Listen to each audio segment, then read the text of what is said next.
इस चर्चा में अनिरुद्ध जी आपका, भास्कर जी आपका, विनोद जी और सौरभ आपका भी शुक्रिया हमारे साथ जोड़ने के लिए। और अब बात करेंगे महाराष्ट्र की सियासत की, क्योंकि अघाड़ी की एकता पर सवाल उठाया जा रहा है, क्योंकि सवाल दरअसल एक सीट का है, एक राज्यसभा सीट का है। महाराष्ट्र की सियासत में आजकल एक मुहावरा हर किसी की जुबान पर है, एक अनार 100 बीमार। यह मुहावरा लोग महाविकास अघाड़ी के दलों के लिए इस्तेमाल कर रहे हैं। क्यों ऐसा कर रहे हैं? क्योंकि राज्यसभा चुनाव में देश भर की 37 सीटों पर 16 मार्च को मतदान होना है, लेकिन सबसे दिलचस्प मुकाबला महाराष्ट्र की 7 सीटों को लेकर बन गया है। एनडीए जहां 6 सीट जीतती हुई दिख रही है, जो आंकड़े हैं, जो नंबर्स हैं उसके हिसाब से, वहीं एक सीट विपक्षी महाविकास अघाड़ी के लिए प्रतिष्ठा और एकजुटता दोनों की परीक्षा बन गई है। एमवीए में शरद पवार की एनसीपी, उद्धव ठाकरे की शिवसेना यूबीटी और कांग्रेस शामिल है। मौजूदा विधानसभा गणित के मुताबिक तीनों दलों के पास मिलकर इतनी ताकत है कि वे एक उम्मीदवार को जिता सकते हैं, 7 में से एक। लेकिन इसके लिए अतिरिक्त समर्थन की भी जरूरत होगी। ऐसे में सीट किसे मिले, यही सबसे बड़ा सवाल है और यही सबसे बड़ा संघर्ष है इन तीनों दलों का। हर आम और खास के अवसर पर अपनी एकजुटता के दावे करने वाले महाविकास अघाड़ी के दल अब राज्यसभा की एक अदद सीट के लिए आपस में ही एक दूसरे को पटकनी देने के लिए तैयार दिखते हैं।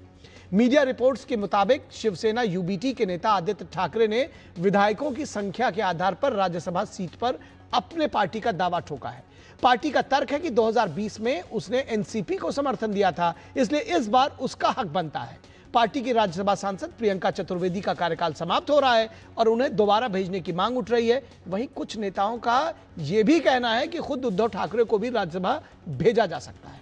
तो दूसरी ओर शरद पवार की बात सुनिए। शरद पवार का राज्यसभा का कार्यकाल खत्म हो रहा है और एनसीपी, शरद पवार का जो गुट है, उन्हें दोबारा सदन में भेजने के पक्ष में है। उनकी बेटी और बारामती से सांसद सुप्रिया सुले ने साफ कहा है कि पार्टी और कार्यकर्ता चाहते हैं कि शरद पवार ही फिर से राज्यसभा जाएं। पार्टी नेताओं ने सहयोगी दलों से बातचीत के संकेत दिए हैं। दरअसल यही से जो सियासी उलझन है वो बढ़ जाती है। अगर सीट शरद पवार को दी जाती है तो शिवसेना यूबीटी को पीछे हटना पड़ेगा, और अगर शिवसेना को प्राथमिकता मिलती है तो शरद पवार की पार्टी में असंतोष की स्थिति बन सकती है। कांग्रेस फिलहाल अपने पत्ते नहीं खोल रही है, लेकिन वो भी अपनी रणनीति बना रही है। पार्टी नेतृत्व गठबंधन की व्यापक रणनीति और संभावित भविष्य के समीकरणों को ध्यान में रखकर फैसला लेना चाहता है। कांग्रेस को एनसीपी के दोनों गुटों के संभावित समीकरणों को लेकर भी सतर्कता बरतनी है। माना जा रहा है कि कांग्रेस समर्थन के बदले विधान परिषद चुनावों में समायोजन चाहती है। तो इससे साफ है कि महाराष्ट्र की जो एक सीट सिर्फ राज्यसभा चुनाव नहीं है, बल्कि महाविकास अघाड़ी के भीतर नेतृत्व, संतुलन और भविष्य की राजनीति का संकेत भी बनेगी। वैसे कहा तो यह भी जा रहा है कि महाविकास अघाड़ी के दल अगर एकजुट नहीं हुए और एकजुट होते हुए दिखे भी नहीं, तो एनडीए कहीं 7वीं सीट के लिए भी प्रत्याशी ना दे दे। और अगर ऐसा हुआ तो एमवीए के लिए एक तरफ कुआं और दूसरी तरफ खाई हो सकती है।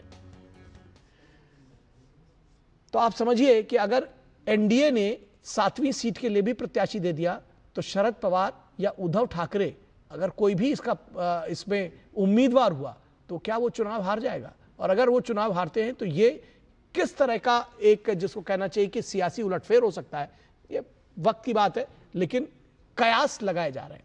फिलहाल एनसीपी के धनंजय मुंडा ने कहा है कि संसद के सभी सदस्य इस बात को तय करेंगे।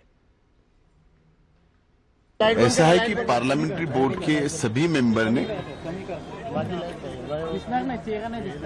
वहीनी का, जब वहां का रेजिग्नेशन होगा तो उसके बाद वो राज्यसभा खाली होने वाली थी और पार्थ पवार जी का नाम हमारे पार्लियामेंट्री बोर्ड ने सबने तय करके ये दिया।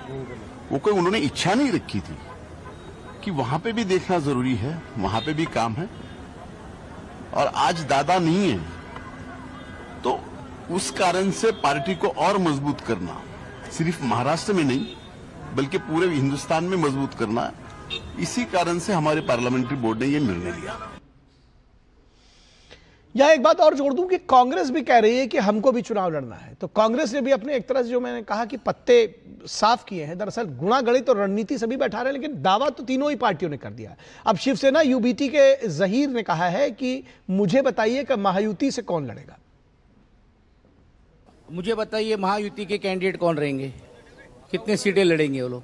तो मुझे लगता है दोनों जो पार्टी के जो लोग हैं वरिष्ठ जब बैठेंगे तो उसमें ये सब चीज़ों की चर्चा होगी और उसको अंतिम फॉर्म भरने की प्रक्रिया 27-28 को या कल या परसों या 2-3 दिन में इसमें सब स्पष्टीकरण आएगा। हमने जो हमारी बात रखी है पक्ष पार्टी की तरफ से रखी है, लेकिन जब 3 पार्टी के लोग साथ में आएंगे तो मुझे लगता है इसमें उचित निर्णय होगा और हमारे तरफ से जो हमारे नेता है वो उसको अंतिम प्रक्रिया को निर्णय लेने का काम करेंगे। तो शिवसेना यूबीटी के जो जहीर ने कहा कि ये बताइए कि महायुति से कौन लड़ेगा। दरअसल यही तो डर है कि महायुति भी कहीं 7वें सीट पर अपना प्रत्याशी न उतार दे। वहीं एनसीपी के शशिकांत ने कहा है कि शरद पवार से फाइनल बातचीत करके हम इसको तय करेंगे। तो अभी तक पवार साहब से बात नहीं की है, हम हमारी तरफ से कोशिश कर रहे हैं। वो कोशिश करने के बाद जो कुछ यहाँ पे डिस्कस होगा उसके बाद उनके भी हाईकमांड है, प्रेसिडेंट है, उनके साथ वो लोग बात करेंगे, फिर हम लोग तय करेंगे। और इस पूरी खबर पर बातचीत करने के लिए मुंबई से हमारे संवाददाता शिशिर सेलार जुड़े हुए हैं। शिशिर, आपसे जानना चाहेंगे, समझना चाहेंगे किस तरह से जो ये पूरी सियासत है महाविकास अघाड़ी की, किस तरह से आप इसको देख रहे हैं, क्या रिएक्शंस है राजनीतिक कार्यकर्ताओं में और हसरतें अगर जिसको कहना चाहिए राज्यसभा सीट के लिए तीनों ही दलों की है, कितनी बड़ी चुनौती है कि आपस में ये सामंजस्य बैठा सकें? बिल्कुल, सबसे पहले निखिल आंकड़ों की हम बात करेंगे, चूंकि महाराष्ट्र में 7 राज्यसभा सीटें हैं। महाराष्ट्र की अगर संख्या देखें विधानसभा की तो 288 सीट है, जिसमें अजीत पवार और शिवाजीराव कर्डिले के निधन के बाद अब ये संख्या जो है जो विधायक यहाँ पे वोट करेंगे वो संख्या होगी तकरीबन 286 के आसपास। हालांकि 286 में अगर देखा जाए महायुति की संख्या, महायुति के जो विधायक है उनकी संख्या अगर देखी जाए वो 232 है। ऐसे में जो 6 सीटों की हम बात कर रहे हैं कि महायुति बड़े आसानी से ये 6 सीटें जीत सकती है।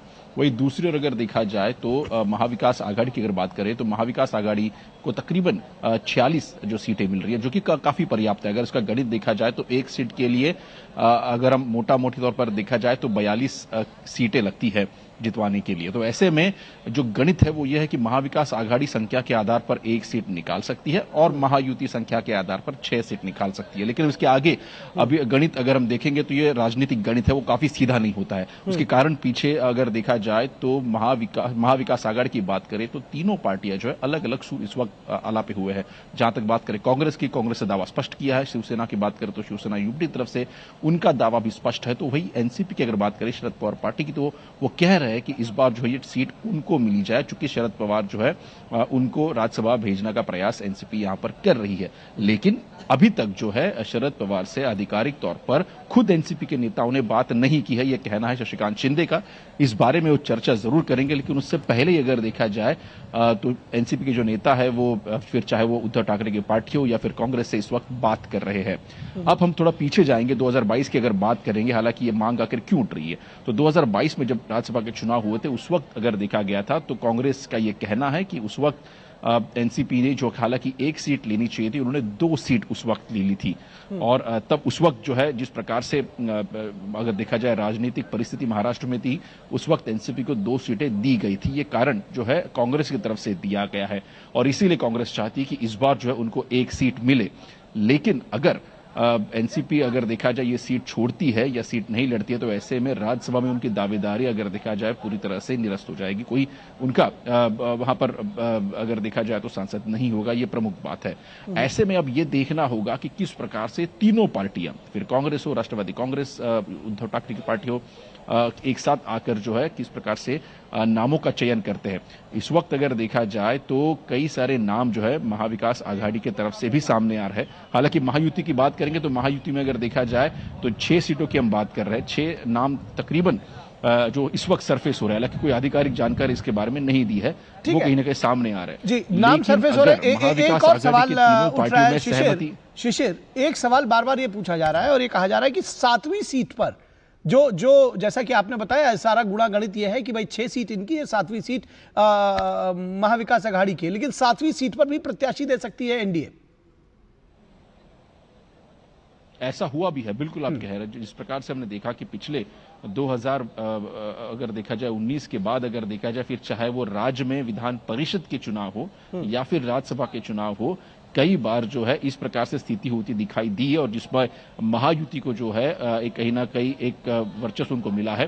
पिछली बार भी जब ऐसे प्रकार के चुनाव हुए थे तो महायुति द्वारा जो है एक सीट जो है क्रॉस वोटिंग के द्वारा उनको मिल गई थी। तो ऐसे में क्या ये प्रयास इस बार भी किए जाएंगे? क्या क्रॉस वोटिंग इस बार भी होगी? और क्रॉस वोटिंग होगी तो उसके पीछे का कारण क्या होगा? क्या तीनों पार्टियों की असहमति है, इस कारण क्रॉस वोटिंग होगी या नहीं होगी, ये भी देखना काफी महत्वपूर्ण होगा। और इसीलिए हालांकि एक सीट जरूर महाविकास आघाड़ी चुनकर ला सकती है, लेकिन अगर सहमति बनती है तो, अगर सहमति नहीं बनती ठीक है। तो जिस प्रकार से पिछली बार हुआ था, क्रॉस वोटिंग हुई थी और महायुति जो है वो सीट ले गई थी, क्या इस बार भी वही इतिहास दोहराएगी? देखना होगा। जी बिल्कुल, ये इतिहास देखना होगा, क्योंकि क्रॉस वोटिंग सियासत में होना कोई बहुत बड़ी बात नहीं है। और खासतौर पर महाराष्ट्र की जिस तरह से सियासत उलझी हुई है और जिस तरह से कम से कम जो दो प्रमुख दल हैं, चाहे वो शिवसेना हो या एनसीपी हो, वो इसके पहले अपने यहाँ विभाजन झेल चुके हैं।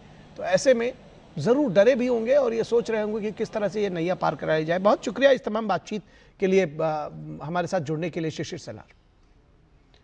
और यहां रुकेंगे एक छोटे से ब्रेक के लिए। ब्रेक के बाद जब वापस लौटेंगे तो चर्चा होगी कि मुख्यमंत्री भगवंत मान का स्वास्थ्य लाभ आखिर सियासी सवाल कैसे खड़ा कर रहा है।